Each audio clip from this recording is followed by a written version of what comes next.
Alright guys, Missing Lynx here. I am back. I've been traveling to Spain and doing a bunch of writing and all sorts of stuff, but I'm back on this YouTube game. It's good to be back. I missed y'all. So let's get down to business. I've got a super powerful one for you today, and it's what I call Transient Decoupler. And what it does is it will split your audio signal into the transients and the body of the sound. So you can process them separately and do transient shaping and things like that, but you can also EQ them, all sorts of other stuff separately. Right, so let me just show you what I mean in case that doesn't make sense to you. But if it does make sense to you, you probably know this is super powerful. So check it. This is just a snare that I made in Kick 2. Don't worry about it, not a big deal. But if we solo this transient, we just get the transient. We can control the transient, right? So we could make it like, super fast, right? We could have more of a tail to it.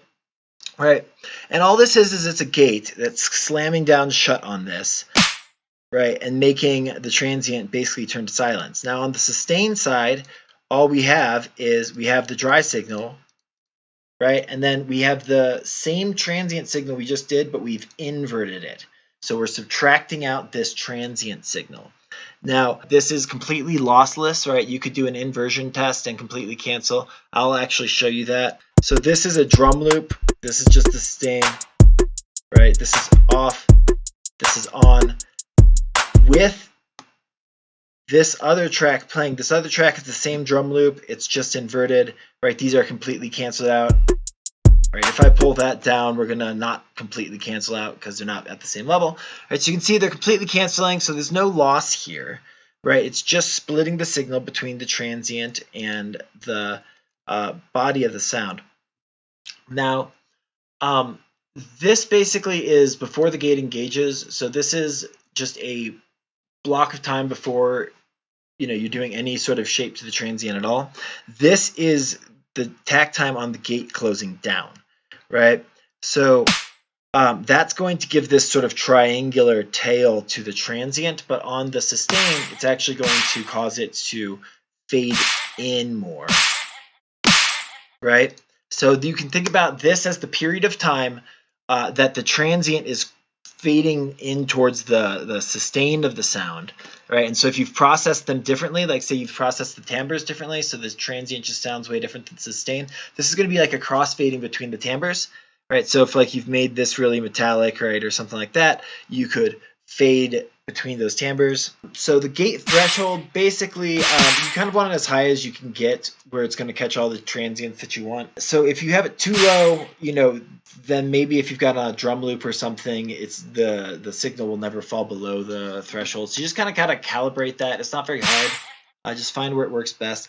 The gate hold also really matters for calibrating drum loops, right? This is going to be how long the gate is engaged, right? So it's going to if you don't have this long enough, then the transient's going to start picking up stuff that's part of the body, right? So this should be just the transient, but you can see that once this gate releases, right, we get like this secondary part of this transient like comes in, which you could use abuse to your advantage, but most of the time you're going to need to have this long enough that you don't have any more tail coming in, right?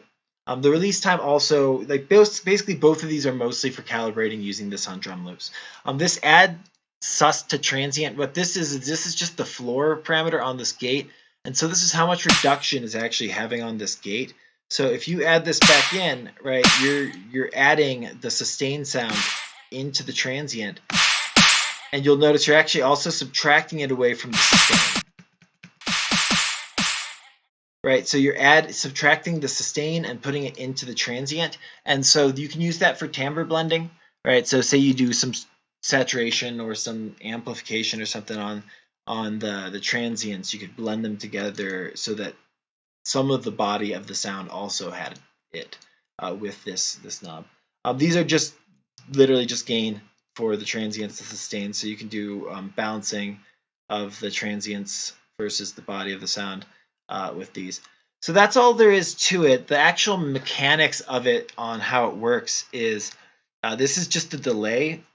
This is sort of a modification of a technique I learned from Il Gates, but I'm using it to do a different thing. This is just the delay time. So you can see the delay time coming up here.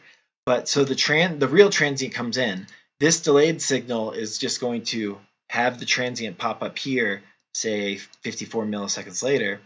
Well, that is turned off, so you never actually hear this, right? It's turned off, but that feeds into these side chains on this gate. So you're using the side chain gate, and so 54 milliseconds after the drum hit hits, it hits this side chain gate, right? And then the gate closes down. So that's the basic mechanism of how it actually works. It just uses a copy of itself, a delayed copy of itself, to use its own transients to tame its transients. Or to separate its transients. Let's just jump over to this loop really quick. I just want to show you an example. So this is no processing going on. This would just be the transients. And depending on where we set this, we might get more or fewer transients, right? So maybe you only want to accentuate those transients. Right, so now those specific transients are going to be more accentuated than all the other hats that this thing is missing. If you put this too high, right, everything's going to get registered as a transient. Right, these guys, you just got to kind of calibrate them. You'll learn, but the longer it's down, the more or the fewer times it's going to catch transients. Right, the gate release kind of also matters for a similar reason. Right, but then you can get really fine transients here and stuff, and then you can start running effects on this, right? So like all that might actually be useful. Like listen to this. Right, so I'm just throwing these into some corpuses, right, making some metallic sounds.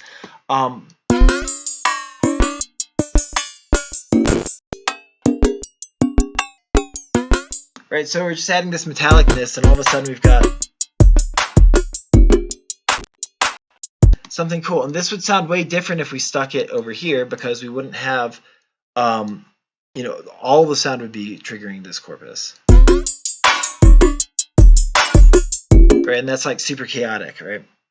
So that's basically all I wanted to show you. It's this rack. I'll give you a copy of it down in the description, but I encourage you to reverse engineer it so you can learn more about what's going on. But yeah, I mean, if you're not doing transient processing and otherwise paying attention to your transients and how they relate to your body of your drums and stuff like that, then that's really important for making good mixes, for having really punchy drums, all that stuff. This is a really powerful tool. So hope you guys enjoy it. Take care.